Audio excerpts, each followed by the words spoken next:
मेरे पॉकेट में जो है 5,000 रुपया है, 5,000 रुपया मैं इसका मदद कर रहा हूँ, ये लो।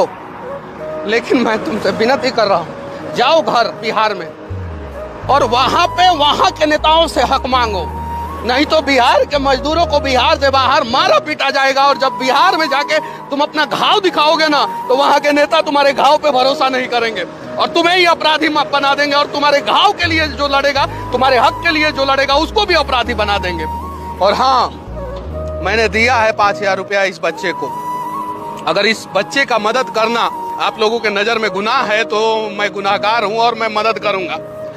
गरीबों का हक उठाना आदतन अपराध है तो हाँ, मैं आदतन अपराधी हूं आप लोगों के नजर में। अगर इन लोगों का हक का बात करता, उसके बदले में आप लोग FIR करते हैं तो कीजिए FIR।